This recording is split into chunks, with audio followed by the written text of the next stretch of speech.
Lakeview School District, which is here to discuss their capital facilities plan. Item 2 is a transportation improvement program, prioritization criteria, and then I've added item 3, which is Vision 2050.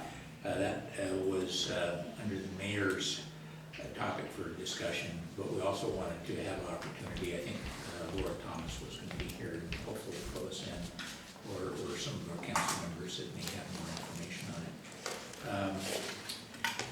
I just want to call to attention too that we also have a new portion of our agenda, which is called the parking lot, and it's just simply upcoming items. I think some of our citizens have seen that and said, oh wow, we're talking about a lot. But the parking lot is simply that, items that we have not got to that will be on a future agenda.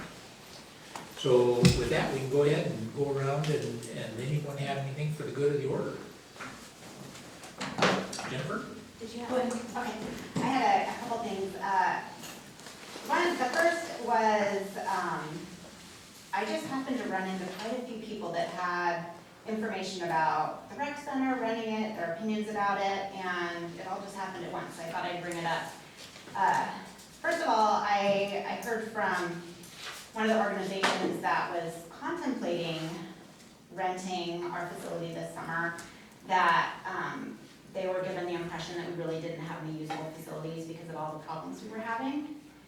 And so that was a little concerning because I do feel like council was pretty open, even if we did decide to sell the building, that it's sitting there, it's available this summer, that if a group wanted to use it, I thought council seemed very open to that idea. And so it was disappointing that, I don't know exactly what happened with that, but the impression that the organization had was that, you know, our buildings were in such disrepair that we really didn't have anything available for them to use. And I really feel like, you know, I don't know exactly how much effort it would be to get it usable, but I do know the preschool was using it, it was functioning well for them. The longer you leave a building vacant, it can fall into worse disrepair, so I really think utilizing the building until we come to a decision to sell it seems like a good approach, and it could additionally bring in revenue that would cover any costs that that building is still incurring in the meantime before we make our decision. So, and then I also ran into the gentleman who was interested in using that as a workspace, and he was asking me, you know, what's going on with it. He was kind of waiting because he had understood that it was going to be rented this summer, and so it wasn't available to him. And so I just want to make sure if we own an asset that we're using it until we decide to do something else with it. But letting something sit vacant is, in my opinion, not the best use of public funds. So that was number one. Number two, it feels like the complaints about WAVE are escalating significantly. I don't think I can go a day without seeing 2 or 3 people post on my private group board. It's been posted all over. I've had verbal complaints. It just feels like there must be something going on, and I think that the mayor did say that they were, I think it was the mayor, that there were some issues with their call center changing and been bought out, and there was some transition. But more than that, it wasn't just the call center, it was that people were having to call because they were having problems with the infrastructure. So I don't know exactly where we are with that. Anyway, those are the 2 issues. Mayor Pro Tem, can I Yes, address the WAVE issue? Yes, absolutely. So I've been, for all of the complaints that I've received, I've been forwarding directly to WAVE. They did move their headquarters from Kirkland to Bothell. I've been trying to schedule a meeting with their local person here to actually go over it, but the complaints that I have forwarded to him that have come to me have been resolved. But just a reminder, this is part of the challenge, is that yes, people are having issues, and it's definitely more than normal. The city has absolutely no legal authority over broadband, period. And that's what the challenge is. So I'm continuing to try and build the good working relationship on the internet side, but we don't have any leverage, even through our cable franchise contract. And I actually attended a webinar within the last 2 weeks that reiterated that. A recent FCC decision continues to reiterate that. So I think our best bet is to continue to try and get people to stay on the phone. It sucks. It absolutely does. But what I'm finding too is a lot of people are giving up and not logging their complaints, or they're having trouble with the customer service system. So if people are having trouble getting through, if it comes to me, I can get it directly to somebody who manages the people that can actually get it taken care of. I appreciate what you're saying. Can I? Yeah.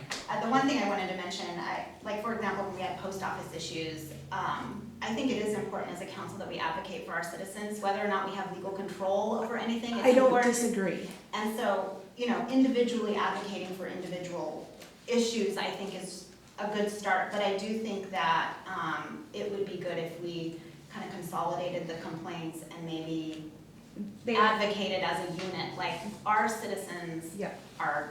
So they That's what I'm had, saying. the problems that we had a year ago, those complaints were consolidated and every single one went to WAVE.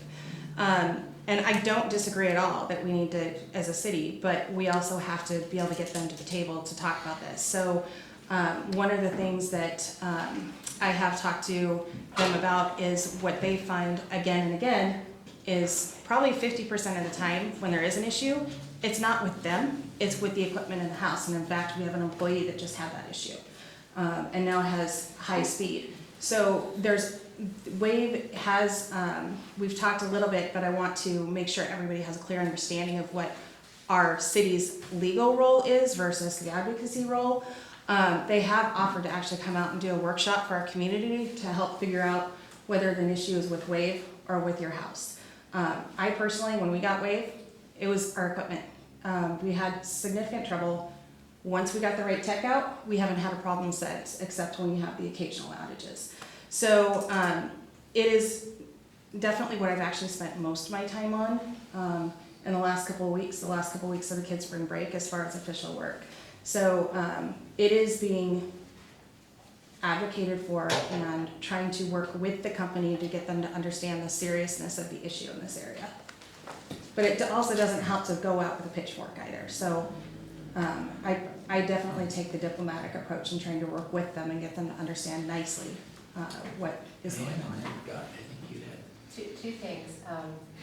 Yes, the WAVE issue has been ongoing for many years. I think it'd be a good idea if we invited them to come speak at the meeting like they have done in the past. Yep, we're working on that. Have the citizens come out and really have that ability for citizens to state, what's going on. I know when they did that last time, they did come to my home, and our problem was the conduit somehow out in the street somewhere. Somebody had messed with it, not them, but somebody else. So those are the kinds of things I think they could explain. And number two was capital facilities. It says facility summary. Is that the capital facilities plan? Because I wanted that on the good of the order in regards to selling off the properties. What are we doing with that? It's been kind of on hold.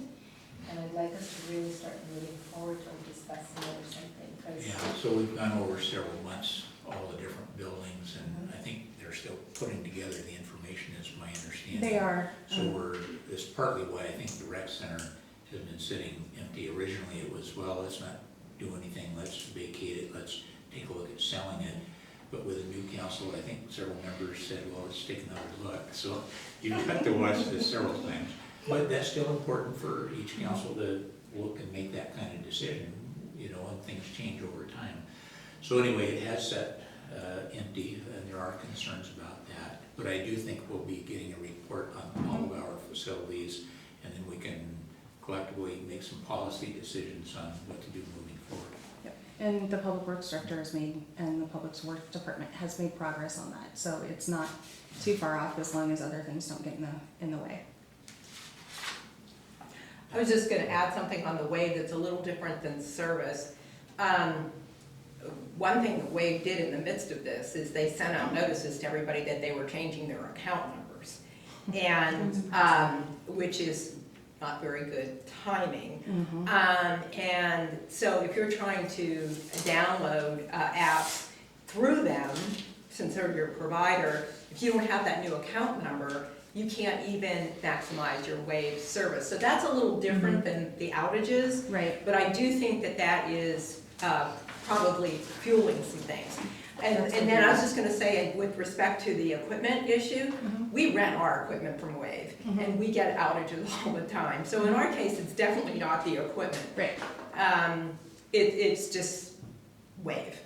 But I do think the account number change, which kind of came out of the blue. That's the first I've heard of that one. Yeah, I got, I have everything on text from them, and I got this message just, I think it was the end of last week. So I do think it's kind of, and then I also saw a posting about that.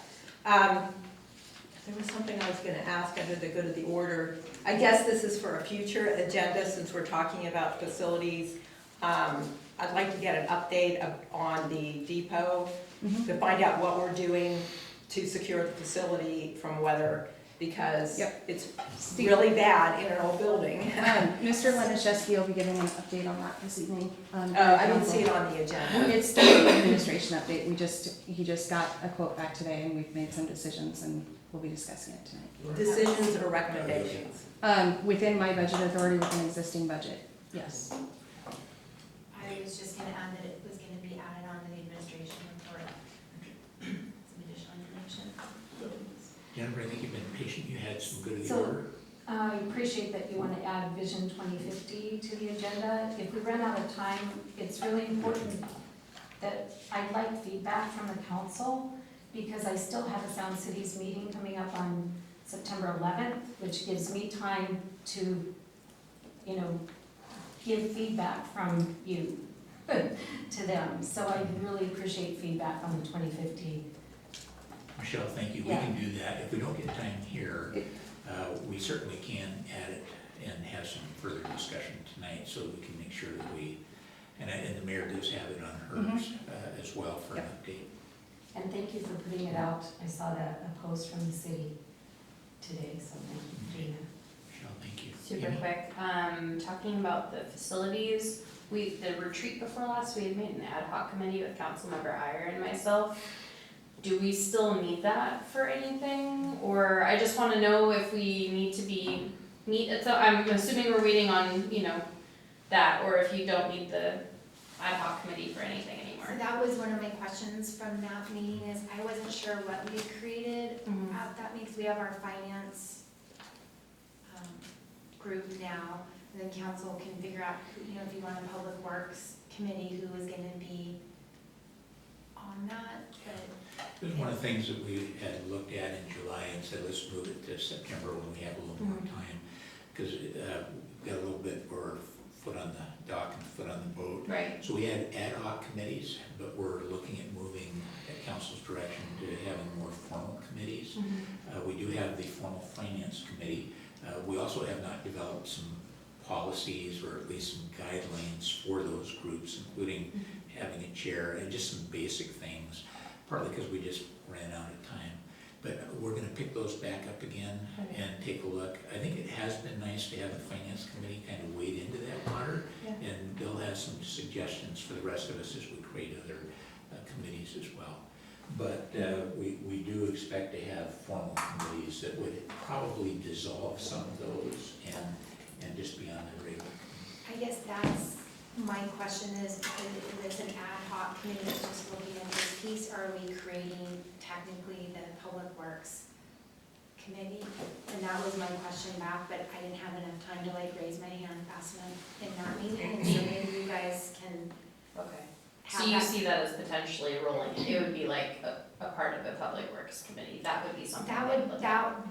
that type of item would go to public works. It could end up coming back even to finance if there's a financial component of it. So I would say that it would start in public works and then probably end up in admin and finance. But technically, I think you guys do you guys have the ad hoc committee? That was one of the ad hoc committees at the retreat before last. What month was that, in January, or, it was the one earlier in the year? We came up with there were other ad hoc committees, and that was one of them, but obviously it had to wait until after the inspections, so I was just throwing it back out there, I just wanna make sure there wasn't something I should be getting ready to do here soon. Matt, I don't know if you. Matt? I think from a practical standpoint, I think we're kind of past Yeah. that point, and it sounds like there's something coming back to the whole committee, to the committee as a whole, and the council as a whole, so I think it's probably kind of a moot point. Yeah. I always try to go back to what Jody gave us, since that's where the record shows. Real estate is supposed to come to finance and administration. Our role there would be, I think, twofold, is A, looking at the money aspects of any dispositions, and we wouldn't necessarily be evaluating those inspection reports. We theoretically could, I guess, but we are so much focused on money, revenue, expenditures. So if there is an opportunity for someone else to take a look at those inspection reports and give us their assessment, I think that would help us. And then along that same lines is, you know, there is a disposition issue. And I think depending on whether we're looking at the rec center or, you know, all the properties in some kind of a strategy, that might influence things as well. Well, I'll take responsibility to help put that together. It's a key item for us, a way to integrate more with the city. There's been a lot going on, so I think it has been nice to just have one committee to get started. And then I'll send out some basic guidelines for committees for you to consider. And then we can come back, have a discussion, consensus on what committees we'd like to have, what the responsibilities will be, and then some basic guidelines for operating. Michelle? So Laura, I'm sensing that you want a Public Works Committee started sooner rather than later, as far as not waiting for us to get all our ducks in a row. I wasn't sure, I know that we created the Finance and Administration Committee, and that's a good step, but that committee, I'm assuming that even the committee members, that's a lot of work at a staff level, so as we add them, we're just adding additional staffing time, and a lot of times, whether it's, I mean, Steve and I are, for the most part, the only people that would be involved in that, so we also have finance going on, so we're trying to finish a couple of things before we add on something else, but I do believe strongly that we need to have a finance committee. I just don't know, You mean Public Works? Public Works Committee, I Okay. just don't know when the timing Okay. is right, but I do believe that items like that plan go to committee. I was just gonna say, since we have the criteria discussions later on, I think when I had that resolution on criteria and having that come back to council by September 30, my intent there anyway, and I think I made a side comment to Matthew, was that it was something, those criteria were something that a Public Works Committee should be commenting on, whether that's ad hoc or whatever. And because a Cal meeting is not going to give us sufficient time to evaluate where we're going to go with criteria. So by September 30, what we can do is, at the September 17 meeting, we can assign it to an ad hoc committee, and then that would be the preliminary council action, which would keep us in accordance with the resolution. And I did discuss this with Jody to make sure what I'm saying here is consistent with the resolution. Yeah. It does create a lot of extra work with the city. It's I'll work with administration on when to start rolling some of these out for us. One more thought, and then I'll try it, but I think that a chairperson might help alleviate some of the extra time that's put into it for our staff. We have chair people. I would encourage for the finance group, for the three of you to come up with a chair that can help report out at meetings and provide some guidelines and for guidance. So I think that will really help out if the three of you, not tonight, but when you meet and have time, pick a chair and let me know so that we can make that formal. Can I ask one last thing, because I do think that that plan should go to the committee first, and so I'll ask Amy at some point to work with the Public Works Director on when probably the right time for that is. I don't know what the timing of that plan completion is. Is it in the It's next- getting closer. It's a big project, so, I don't know what I didn't ask Steve when exactly what was going to be done, but there has been progress made on it even in the last couple of weeks. What are you referring to? For the capital facilities planning. Well, thank you, everyone. I think that. Wait, hold on. Just real quick, the wave thing, I wanted to, I definitely support even if we don't have control over it.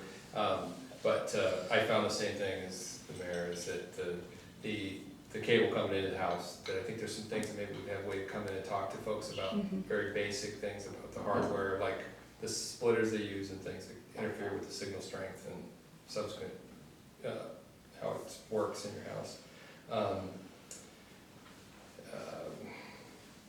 That's it. Well, it sounds like there's a consensus, we'd like to have WAVE come in so that even though we can't tell them what to do, we can sure tell them we'd like them to explain why we've got so many issues in our town.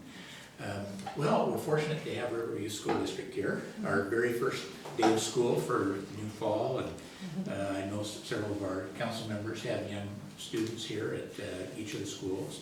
So we're excited to have you here and get to hear about the plan, and I'll turn it over to you. I think that you're all set electronically here, so Okay. thank you.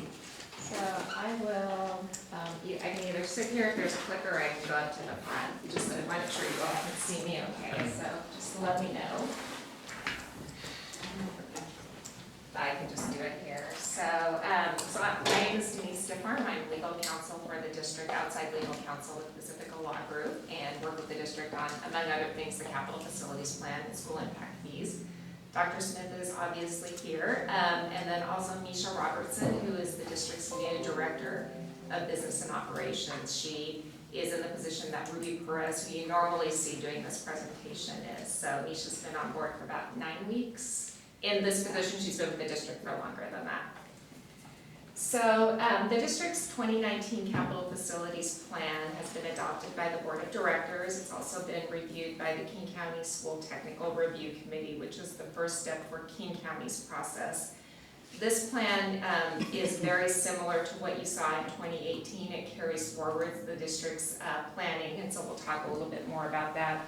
But by carrying that forward, it also updates some of the key information.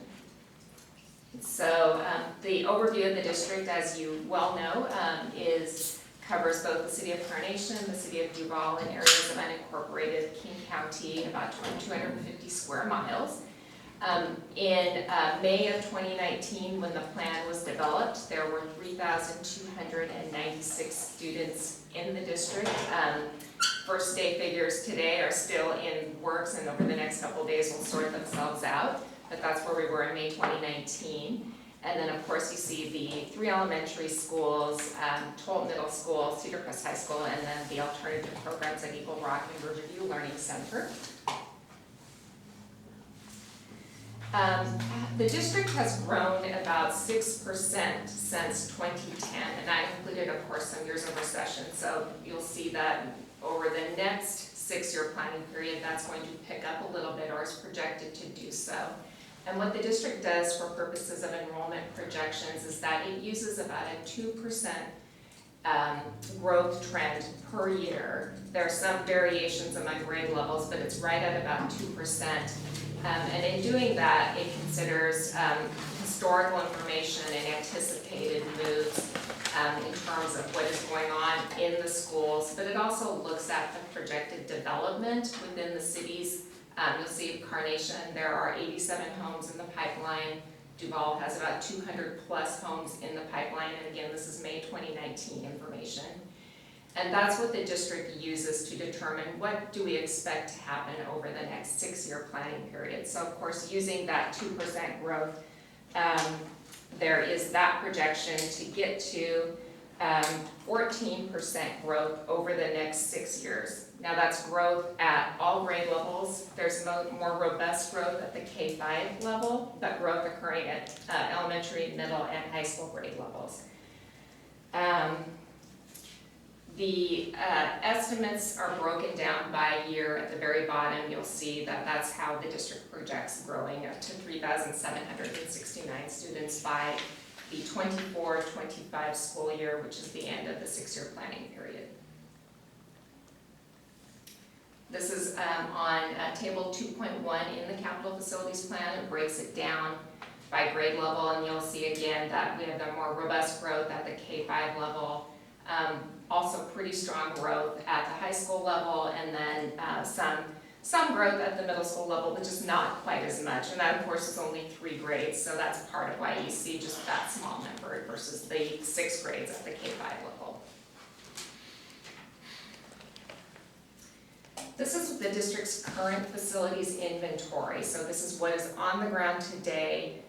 The numbers in terms of the permanent student capacity and the temporary student capacity are all based upon the district's adopted service program. So the board adopted criteria for purposes of what is happening in each school and how many students can be in each classroom is how we get to those numbers. And so in the boldface in this, you'll see that the district has a total permanent student capacity today for 2,537 students, and then you add in the 624 student capacity in the portables to get to the total district-wide capacity of 3,161 seats in classrooms.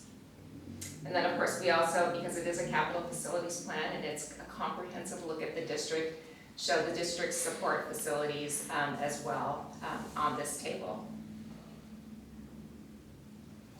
This is just a snapshot of what's going on today versus what is anticipated by the end of the 6-year planning period. And so you see today, just over, for 2018-2019, just over 1,500 students at the elementary level, expected to grow about 200 students more by the end of the 6-year planning period. And then for that same elementary look, today there's about 243 seats short. So that means that there's not a seat for everyone technically today based upon what's in the district's facilities inventory. With the planned capacity additions by the end of 2024-25, there will be surplus of 186 seats. So that will address the need based upon what we know today, what we know is going to happen in terms of projected growth over the 6-year planning period, and then also have a little bit of surplus going forward. Similar numbers, of course, from middle and high school, and the middle school level is where there is a potential still facilities deficit in 24-25. That doesn't consider any new portables that might be added in addition to the district's current planning for 2 portable classrooms.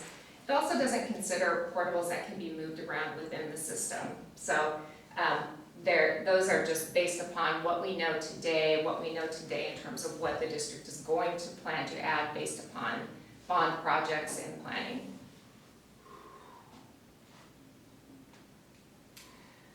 So for purposes of the planned new projects, again, you're not seeing anything different from what you saw in the 2018 capital facilities plan and what, of course, the district has been talking about in bond presentations for February 2020. The new K-5 school is noted there, 100% for growth, additional portable classrooms at the K-5 level, and then the high school addition at Cedar Crest is also noted there, along with some technology and security upgrades throughout the district. So just to go back, of course, impact fees impact fee projects need to be projects that will provide growth for provide capacity for projected new growth in the district. So what we've done in terms of looking at the projections is saying where is the growth happening and where is the need. So again, the K-5 level, you see growth occurring there. 6-8, you see growth occurring there, and 9-12. And then going back here, we see that those capacity additions at those grade levels are intended to serve growth, with the permanent capacity additions at the elementary and the high school level. And that's what gets us to this slide where we talk about the source of funds and show where impact fees are identified as a source of funding. It's also important to remember that impact fees by law cannot be used to pay for the entirety of a project. There has to be a mix of funds, and that's where you see the locally approved levy dollars as well as the bond project dollars, which are very much the primary funding source in any school district for new permanent capacity projects. So that is the mix that is built into the formula for purposes of funding those projects. And then this is the impact fee schedule, and I know that you all have a copy of the capital facilities plan and have looked at the formula. This just breaks it down to the bottom line, just to see what are the district's proposed school impact fees. And you'll see the difference between King County and the 2 cities. And that just reflects that the district has been responsive to the two cities wanting to see something other than the 50%, the 5-0 discount that King County provides. And so in 2018, both the city of Carnation and the city of Duval adopted a fee that is discounted by 25% versus 50%. That proposal is being carried forward in the 2019 plan to get to these impact fees. Single family discounted by 25% is just over $15,000 per unit. Multifamily discounted by 25% is right around $86,000.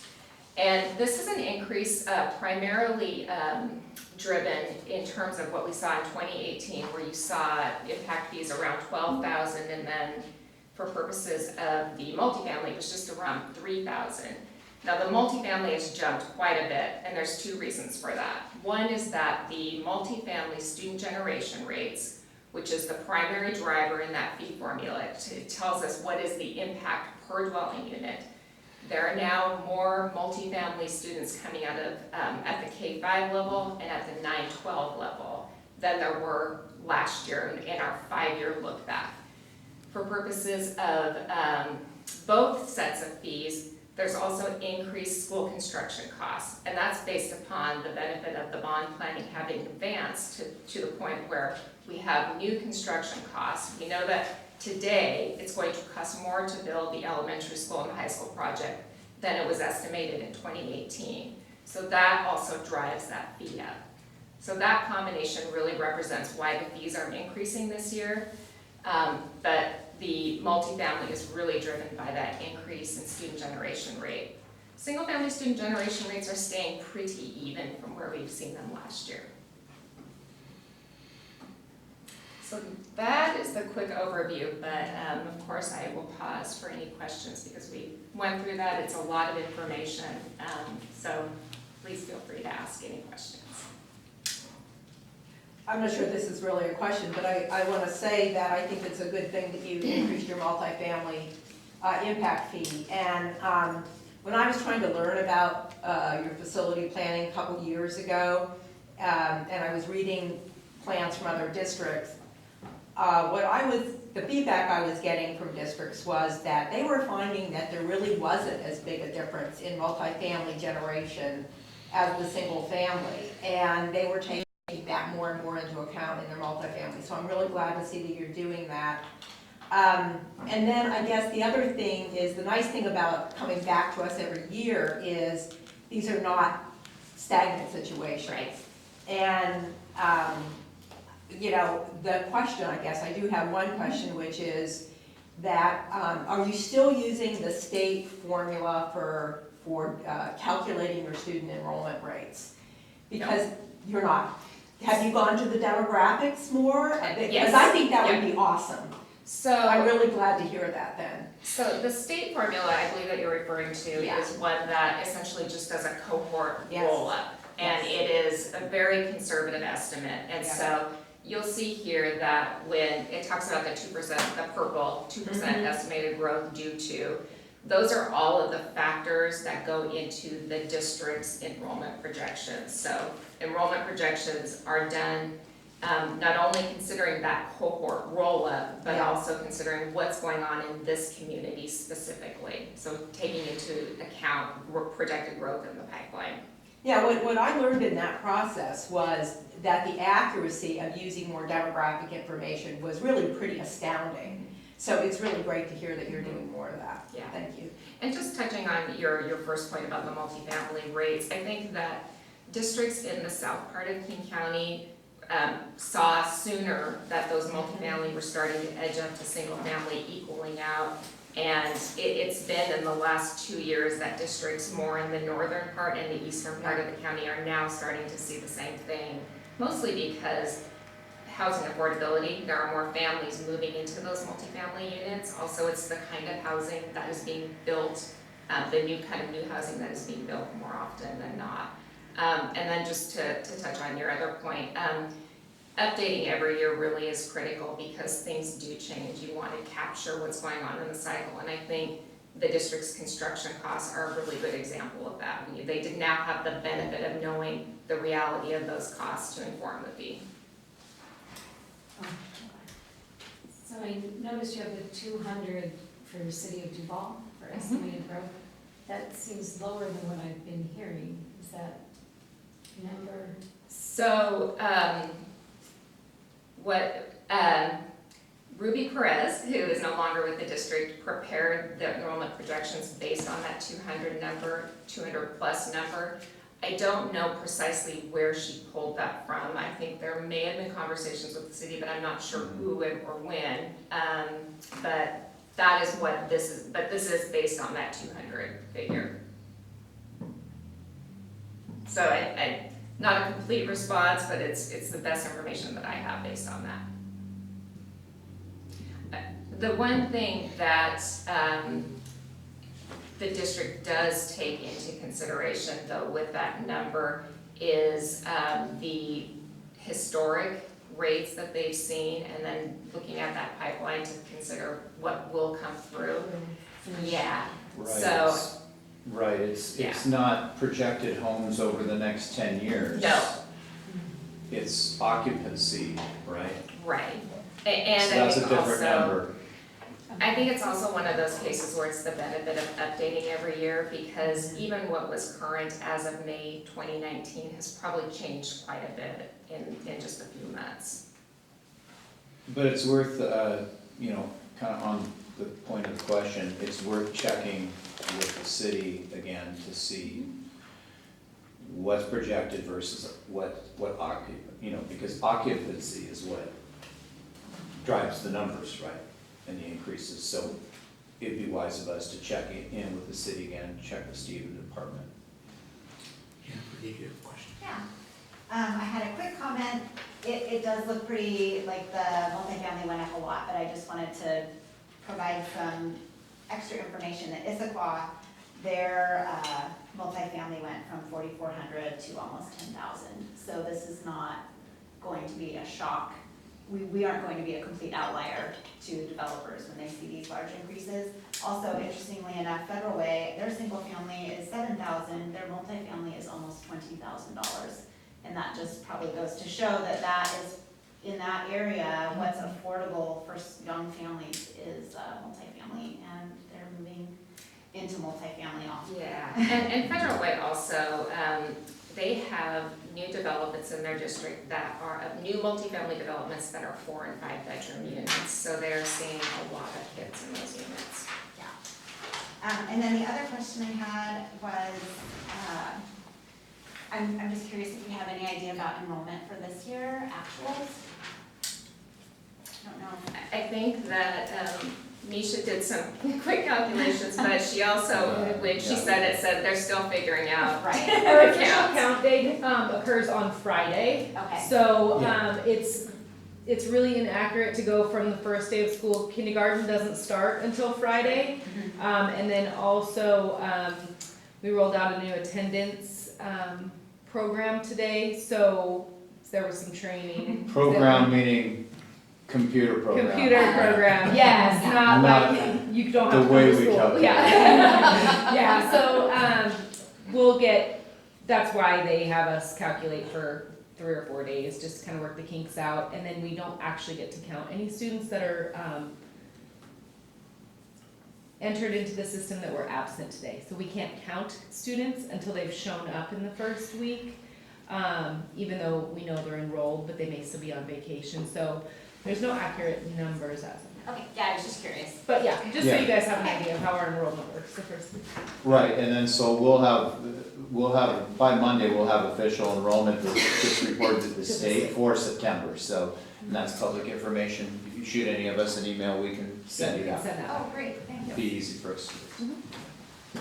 I just wanted to suggest that the planning department does a really good job of tracking their projects. And since they track them pretty much from pre-application all the way through, as far as looking forward when you do your projections, this isn't to say Public Works information isn't valid, but the planning department is gonna be the first point where things really start to come into our system. And so it's always good, I think, to talk with them about, as So- you're all, because you always want to be So I've looking been forward. calling Steve Laniszewski, so who should I be calling? Well, I would refer to our interim city manager, Laura Thomas. Okay, I manage the planning and building department. I great. think why Steve was a contact previously, or I didn't even say Steve, but Public Works Director historically, is because they also manage building. And this Right. year is a transition year where planning is turning into community development, which is building and planning. Thanks for that. You're welcome. Matt? I just want to, extend my gratitude to the school district for all their hard work. I mean, their plans year over year are very thoughtful, and they do a good job of looking back and seeing if they're right or not, which I just think is important. And it seems like, although sometimes it's hard to wrap our brains around the percentage growth numbers, and it happens in fits and starts, it seems like they've done a good job in their responsiveness to our concerns last year, and seeing their ability to pivot and adjust is much appreciated by the community. And I think, and in terms of, on our side, I think, one thing the city needs to look at is our definition of multifamily and how that relates to the units being built out there in the world, because we are seeing very large units connected together in groupings and they are 5 bedrooms, they're huge, and and then we talked about that last year, and it's just, we've been playing catch up again and everything else, but I think it's, I think the year over year idea, I mean, we need to get to it when we get to it, but we still need to get to it, so, thank you very much for your time, appreciate it. Can I ask one, because that was on my list too, and I don't always get to see the school district. So I know that in yours you have a multifamily calculator and a single family. What do you use? That was my question, so what do you use for the multifamily calculator? So that we're using apples to apples versus an apple to an orange, and that's always been our challenge, is that the county's always driven the definition. Are you talking specifically about the townhome issue? Our definition for multifamily has always been very different than the county's, but then if I go through your program, I wanna make sure that we're using the same definition for the most part, because that's what the fee is based on. Yes. Right? So the fee is based on the city's definition of multifamily. And so the district, and this goes specifically to the student generation rates in terms of what calculates the single family fee versus the multifamily fee. The district to date has borrowed those rates from other districts because there hasn't been a good data set. Doesn't say there's not going to be a good data set at some point, because there's now a good, robust development in both cities. But borrowing those rates from the other districts, and there are 4 involved this year, relies a bit on their data set. They're all struggling with the same question, and everyone is trying to get a sense, everyone, districts and cities, I think, of what the townhome really does in terms of effect on what impact it has. And the data to date shows, frankly, kind of both. And so it's hard to say they're one or the other for purposes of a school impact fee, because they're showing, depending on the development, the impacts of one or the other. I definitely wanna make sure that we have a meeting, because we have single family attached units because they're fee simple. And I Right, think by yeah. most terminology, that That's was a single considered family. a single family versus multifamily, so I'm not sure how, sorry, I will do Let's this have that, offline, but yeah. I wanna make sure that as we're doing it, that we get it to how we're Yeah. planning. Sound like that could be an offline. Yeah. Matt? Well, and I much appreciate that effort and amongst all the other things, but, I think it's definitely, like we talked about, last year, seems like it was 10 years ago, but it was last year. That's a very important question, and I also think that leadership is likely to come out of cities, because the King County, as the mayor frequently points out, has done a really good job of the growth management and keeping in the UGA, so those units are going to be in the cities. They're not gonna be in the county, so looking to the county, I think, would be somewhat, they're not gonna have as good of information or good of perspective on multifamily. Other questions?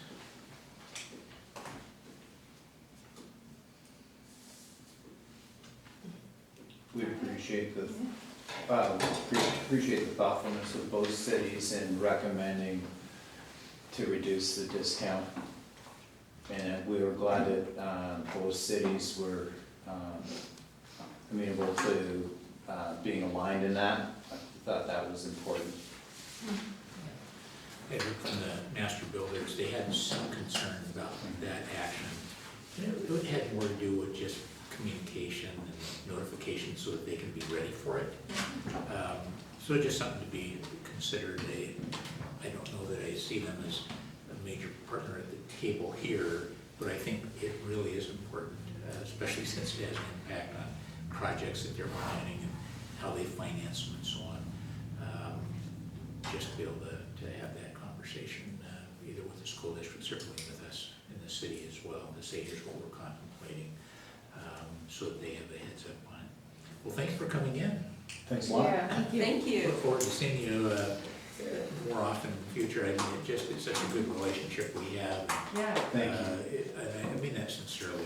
It's so nice to be able to just sit down and talk about these projects, and we're two separate entities, but there are still many things that cross over that we can help each other with. Well, thank you. Great cities have great schools, and great schools have great cities. That's always a common denominator. Thank you. Well, our second item is Transportation Improvement Program Prioritization Criteria, and I don't see Steve here. There he is. Were you just waiting outside? Oh, I sat there the whole time. Finishing up that CC's ice cream. Well, welcome. Steve, do you have a presentation we need to? I have we some need to take? slides from the packet, if everybody has their packet, we don't need it, we want to pull it up, I can pull it up. I put the packet on here too. So Steve, this is our second touch, is that correct? Roughly, I Indirectly. went through criteria prior and The PDF, so it doesn't leak over. Yeah.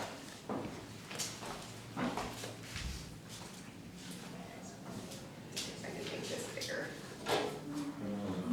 Put that bar I on the always right. forget which one is it. Both bars, that one's, both of them, see the little side data? Minimize the side. No, they're in the middle of the paper. Oh, I I think know, we can see it. but I was trying to make the whole thing bigger.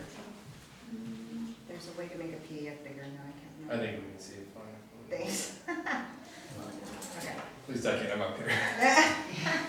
well, it was a very thoughtful discussion and questions we had for the school district.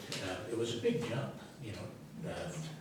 50% discount, 25%, that's, you went to buy milk and it didn't go up that much. So I think it's important that we ask those questions, try to make sure that we're in line.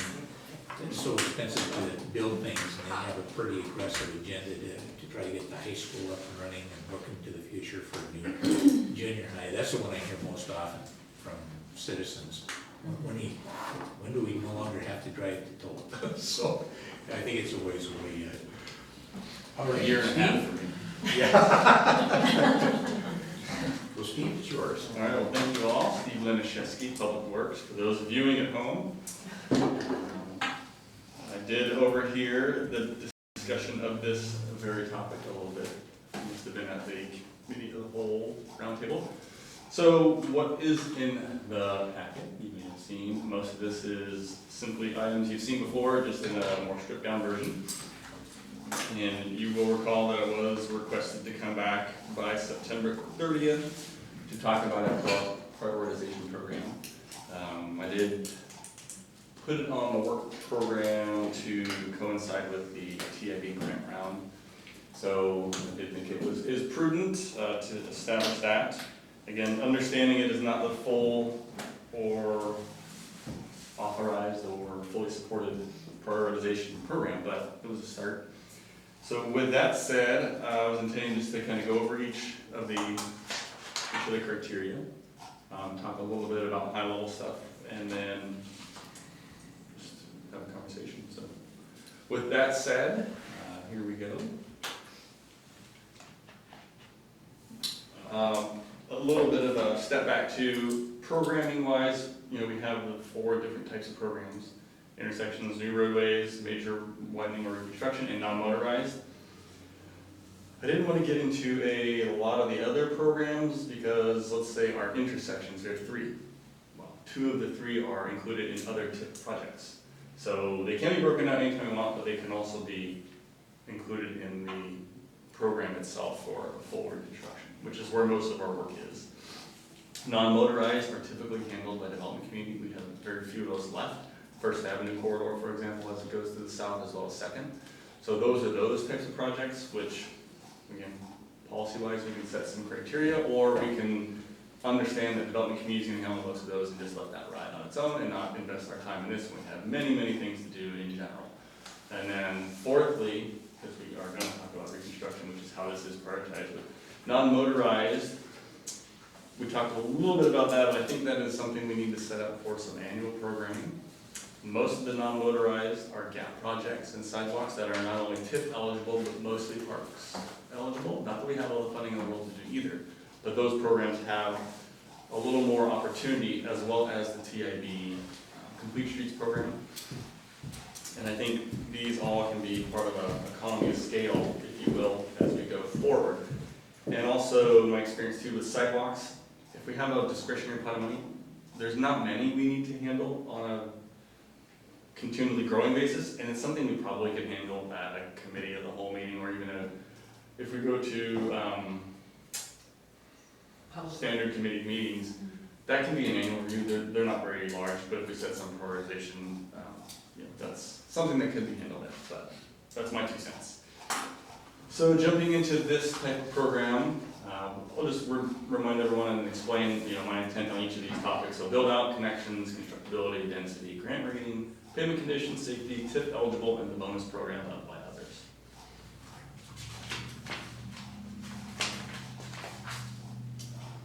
This is PDF, so not scrolling. I have to scroll through. Okay, so build out. Most of these are pretty straightforward. I try not to have anything magical about anything. It'd be nice for somebody to pick it up and say, oh, what does build out mean? And really understand, like, hey, most of the area is built out. No more homes left, or there are plenty of homes to come. So if there are plenty of homes to come in an area, the development committee will most likely process this. If there aren't, it will become our project to inherit and get done at some point in time.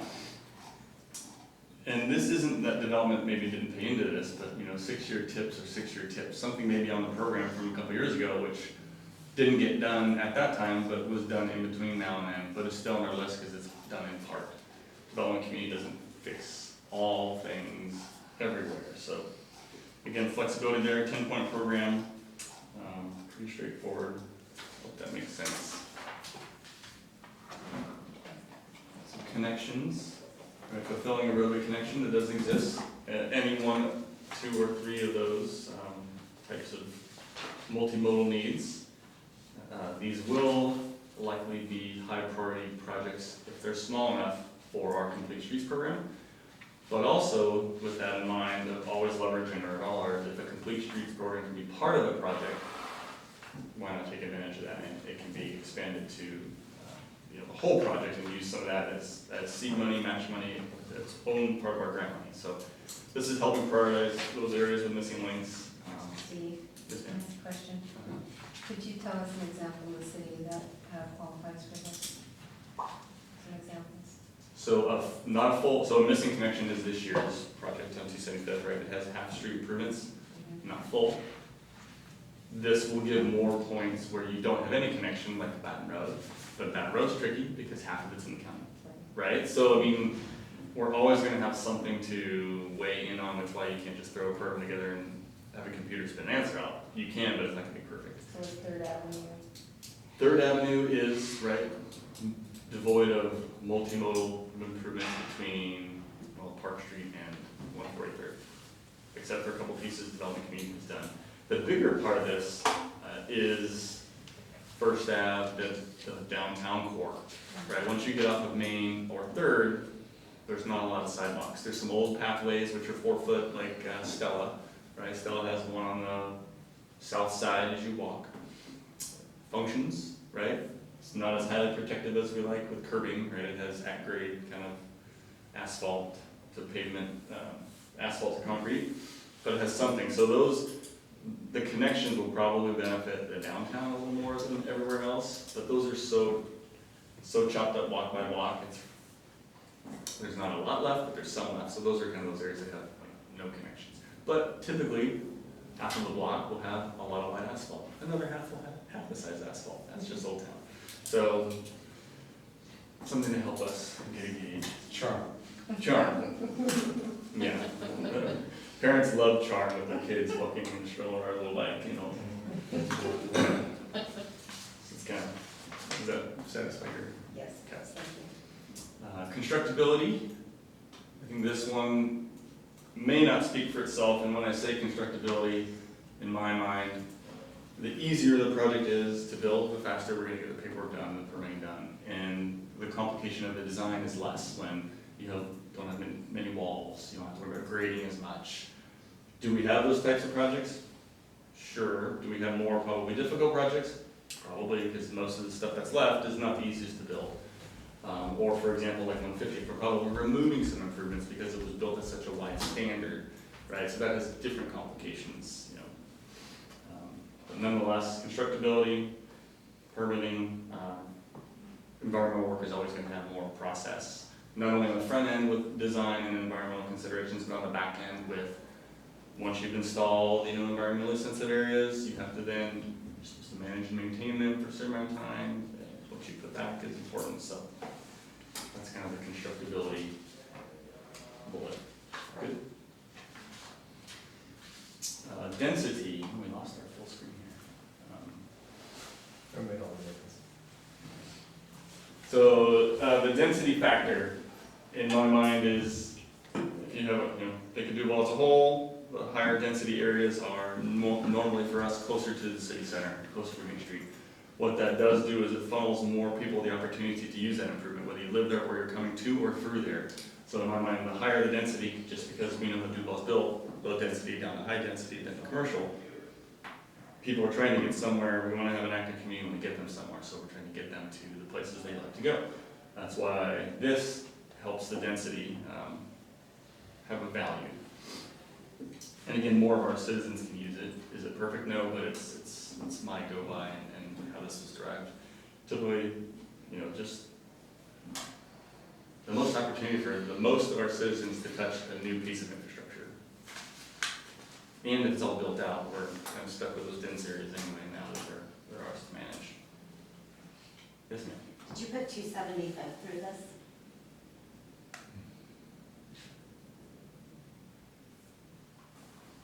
You didn't maybe, I just didn't see it on the end, so I was just curious.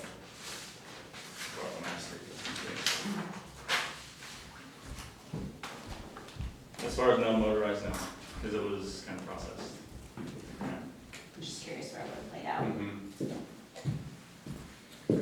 So maybe that's something when you go to a committee to finalize these, it can be, you can run through your little model. Yeah, and honestly, I think on our list, the non-motorized one, on its list in whole by itself is 275. So, otherwise it would be parked, right? Okay. So that's density. Grant agency criteria. Again, this kind of falls into the density element. The higher the classification road, the more users we're going to be having participate on that road, whether it's walking, biking, driving, and those driver interactions typically are going to be more important at that time to have those safety elements installed, right? If you have more cars mixing with people, you need to make sure you have the right application of improvements on that roadway. So it was a fairly simple approach to something that is fixed and in time. We don't update this very often through our programming. It's very difficult to get federal roads federally classified. as well as reclassified or declassified, so this one doesn't change all that much, but it kind of helps guide us into the most bang for our buck on dollars invested in infrastructure to citizen use, which the granting agencies like. Pavement condition, in my mind, this rolls into the economies of scale. For instance, Third Ave scored pretty well on this because we may have road improvement money for pavement condition, like the TBD funds, which can be a significant part of the whole project. Gives us, credit for granting agencies, showing we have skin in the game already, we have money, we're working towards something. And that is part of back to page 1 of this. Getting into this too deeply at this point may not make all that much sense either, because we don't know what's gonna happen in November. So we'll get to the end of this and talk about next steps, but I think, crossing our programs over each other is something we know we should probably put high on our thought process, because we're never gonna have enough money to do everything. So we're gonna have to figure out how to do the most we can with the dollars we have, and what are those revenue streams that are gonna help us do that. So it is November. That's all I can say on that. Since you touched on Third,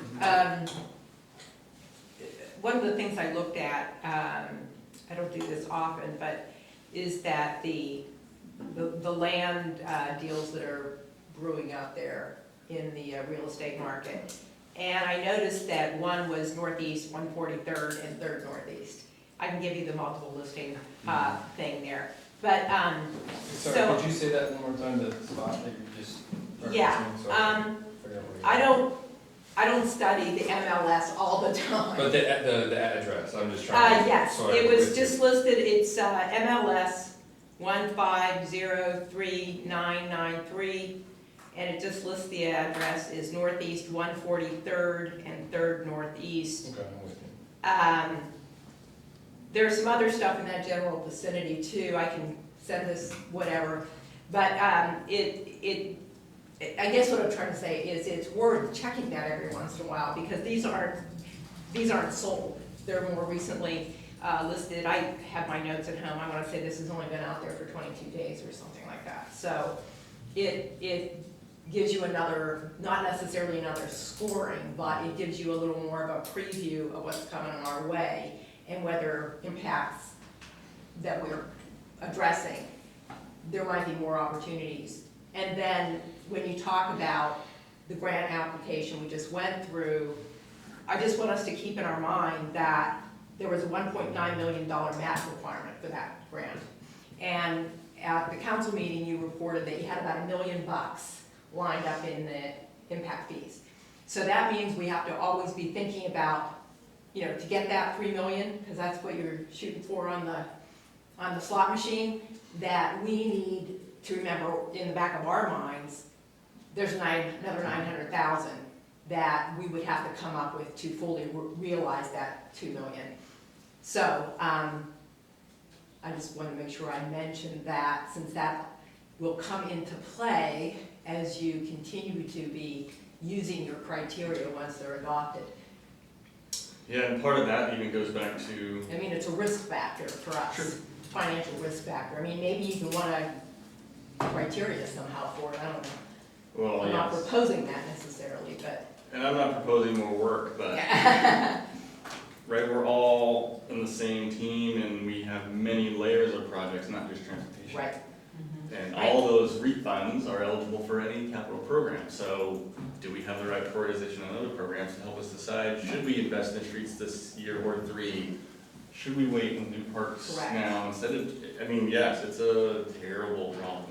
And this goes to, one thought I had when we went over this in your original presentation is that I'll probably keep bringing this up, is we had that $12.5 million worth of citywide stuff. And we all talked about the fact, I think Councilmember Naplin specifically brought up that those aren't the kind of projects that are gonna fit into the prioritization criteria.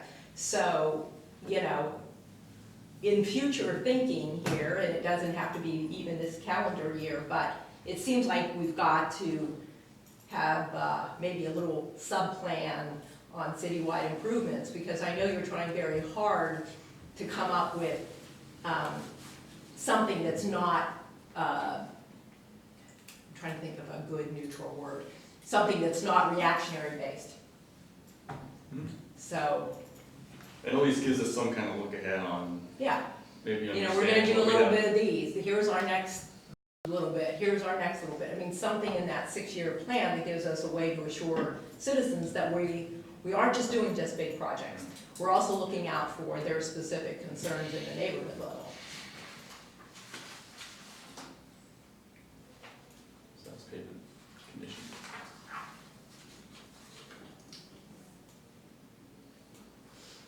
So, safety, looking at our accident history citywide relative to the projects that are on the list. Fairly simple, it is the total for the program. If there's 100 accidents in this type of program, and a specific road has 30 accidents out of the 100, it's 30% of the points for that element, which is only 3. The rest of it comes from the bottom half of this slide, which is complete street construction is missing both sides. So this kind of doubles on some stuff we've already talked about, but it was really strange to look at the math in my mind.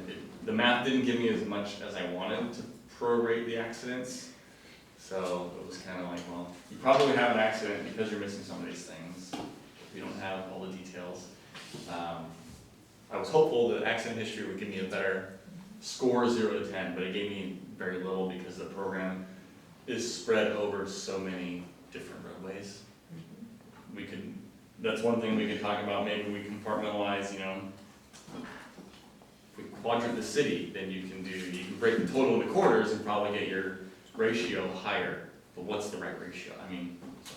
You know, on this category about safety, I think one thing, instead of repeating the complete streets construction thing and adding it to another component called safety, what about proximity to schools or parks? Because, for example, 3rd Avenue, I do believe down there that will be a walkable school, the new school. And so completing 3rd would be important for schools. And also Baton, there's a lot of high school kids that walk Baton, and there's no sidewalk, and that's also a highly traveled high school traffic of brand new drivers driving in the dim light in the morning. There's a lot of adults that may reside in my house that complain to me about the road. So that's a They really, a walk. lot of runners Mhm. and walkers, and so I think there is a component, proximity to school, or Baton also is that big out exterior loop that a lot of runners and bikers and skaters, Right. and so if you are seeing that you're repeating complete streets type concepts, I would like to see something in the safety about, you know, is it used by runners, students, is it close to a route that people take to get to the park, so. The only thing I like to avoid is anecdotal evidence. Mhm. So we don't get and log every call complaint that is specific to, hey, I was out there running, right? So if we can just make it very factual, that'd be great. Yeah. Proximity to schools and parks, weighed the same, weighed separately. I'm not sure. But it can be, you know, kind of work great. And that's where you get to make recommendations. No. Yeah, that would be interesting to pinpoint. It will be central, most likely, right? Or how far is our reach going to be from these two elements? Well, the school does have a distance that is walkable, and some of the locations become not walkable because they don't have a sidewalk, so you kind of have to weigh that they're, I think it's maybe a mile, or I can't remember what. They the distance measure is. a mile on bus day, right? When they're doing their math on how much funding they're getting from the state. It's just fascinating the way the money flows in or out of the school districts, it's crazy. But yes, they have to then, so on school bus accounting day, all the kids that get on a bus that day, outside this, I'm pretty sure it's a 1 mile distance, those count for their funding, so they get some sort of prorated funding for busing. So some people's kids may go to the bus station next door to get the count on the bus. Normally it's half a mile. Half a mile is a safe route to school is what you go into for development review, i.e. be able to do the improvements and mitigate that measure because it's half a mile. That's the state law on development, but yes, the other one and how they count as a mile. So those are things to consider for sure.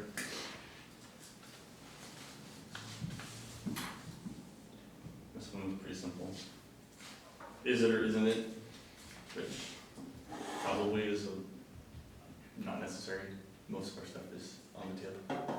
But that can be, those 10 points can go away and just be rejiggered and allocated to other things. It's nice when they're 10s and 15s and 20s, so we can find 10 more points to put back on any other topic. That is totally fine as well. So again, I was flying for this work at the end of whatever that was, August or July when we were doing this to come with the TIB grant. So this is probably Don't worry about not it. greatly necessary. We're rocking and rolling here, Yeah. right?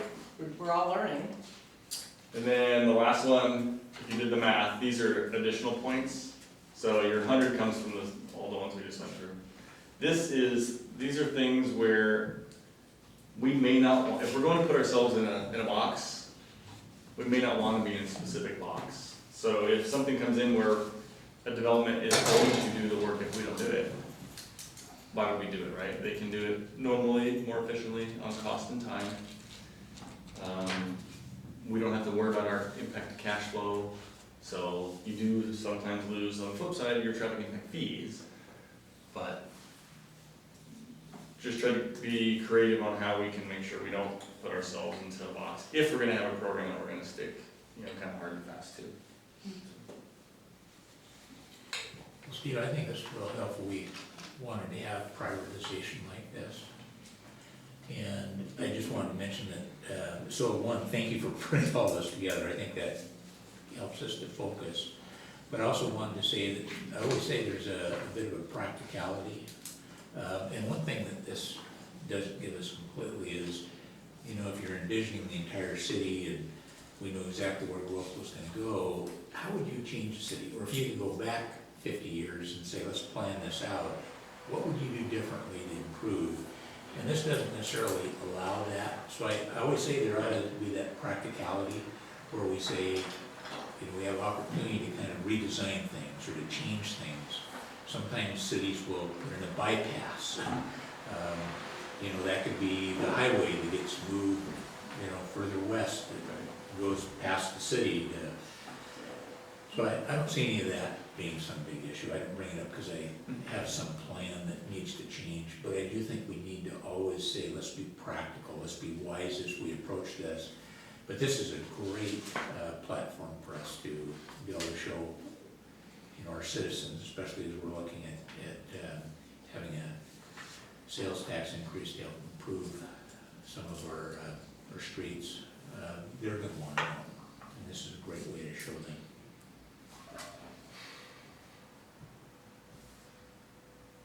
So thinking out loud here, are we, come on. So the safety one I think is a little simpler. That one I can kind of retool to look at parks and schools in lieu of this complete street vicinity. Does everybody feel about the same on that topic, or? Yeah, I definitely think that's important. In terms of, I live downtown, and like we were talking about the charming aspects of downtown, it is scary sending your kids across south and north. I know it freaks my wife out, but I send them anyway. But those, that's just Old Town. That's, I sit and I listen and I know that there's needs everywhere, but just by proximity, that's where my family spends a lot of our time walking and trying to stay safe. And so I think, perhaps that would help capture some of those, or help some of those projects come to the fore, or just point out their relevance in relation to the others. I have a comment on grant rating. Your criteria right now address federal funds.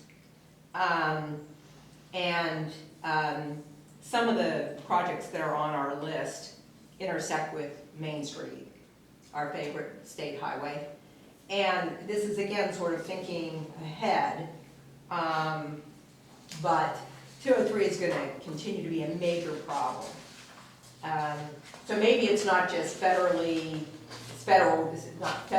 grants when we think about it. Maybe that's a classification, but, you know, we've got something there about that issue. And maybe what we wanna think about is a term that it's not just federally classified, but there's some consideration for other types of roadways. You've got the Duval Road classification. When you get into state situations or these interjurisdictional problems, because we don't have,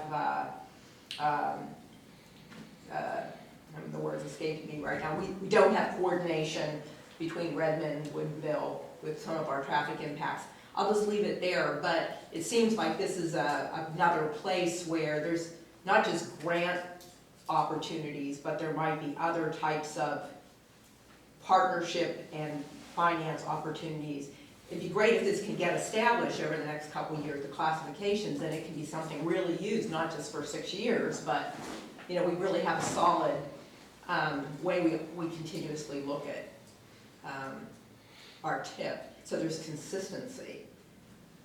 So we were down to about 2 minutes before we need to have time to head over to the other room. Other comments? So just a quick rebut on that, it isn't intended to be federally high in scoring. Right. The feds and the state agencies that we normally go through, TIB, WashDOT, PSRC of course being federalized, TIB and WashDOT having state funds, we're not eligible on our arterial program if it's not classified, even on the state level. So if we want to do a TIB project on 278, we can't, no matter how bad. Because 203 is federally classified. Correct. Okay, even though it's a state highway. Yeah. So maybe it's just a wording thing we need to be thinking about so that people don't take it too literally. And when we go through, we have there's so many documents that go with each item. We have our own roadway classification map. We also have a federal roadway classification map of our city roads.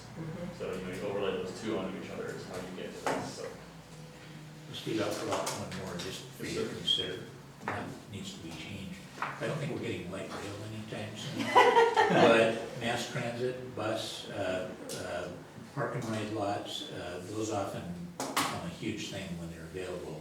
We don't really have it in the downtown core now, but eventually as we expand, I expect that we'll have more park and ride, more bus service, and that those might, and I think that probably falls into some of the other categories, but just something to be thinking about.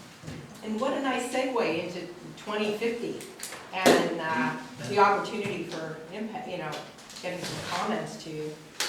So Michelle, I'd like to be able to, the mayor was here, knew that we might carry it over, and I think that we really need to have that discussion. You'd like to be able to go to the Sound Cities meeting and have some information. Should we try and add it to the agenda, or should I just bring it up during committee, or? I think we could probably talk It's already about on the mayor's it when the report. mayor has her report. Is that okay if we, because I'd like discussion I think so. instead of just, I think we can have a Okay. discussion there, Okay. and I'll talk to the mayor about that, so Okay. that we're open to discuss.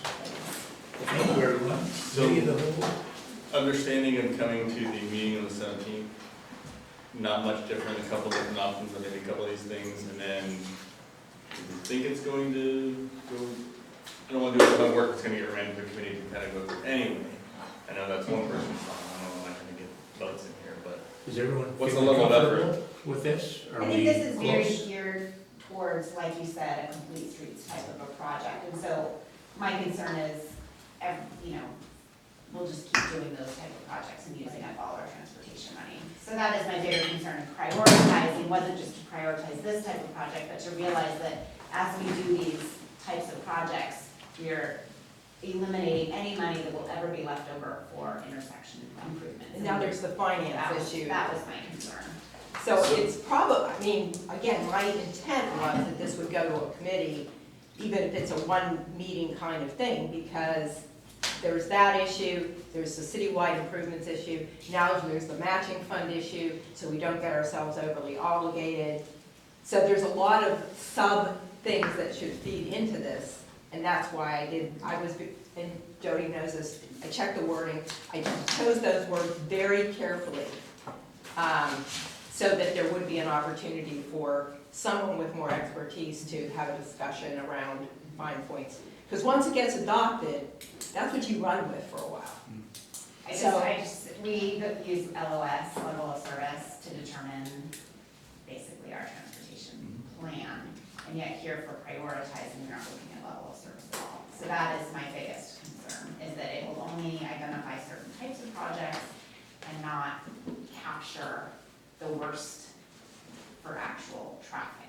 But I yes, guess is my concern. and that's part of the fallacy of our programming, because level of service is how we derive our traffic impact fees. Exactly. The bulk of our programming is traffic impact fee money. Mhm. So those items aren't eligible for items that aren't on our tip, which is again where the bulk of our funding is. So that's where, in my opinion, it's more important to discuss the REAP funds and how we program them through the city, because those, as long as it's on the capital list, it doesn't have to be an impact fee related project. It's on a transportation capital list. Yes, it may not be TIF eligible. But intersections are TIF eligible. Intersections are TIF eligible that have growth issues, right? So the level of service is deficient, or it's gonna become deficient, or we see it needing attention. There aren't many that are on the list. There's 3 technically on our list, right? So I don't wanna oversell TIF money funds most of our work. If we wanna talk about that strategy, that might be, what is the other pool of monies? That's How do they get exactly set aside? The tip is more than just big projects. I mean, that's why I keep coming back to, I'll just stay with the $12.5 million worth of stuff. You're supposed to be looking forward, and I'm not saying you're not, we're looking forward here 6 years. If we're gonna do financial planning as a council, we've gotta be there with the lockstep. So Steve, you're coming back so we can discuss it. Sounds like it. Okay, thank you.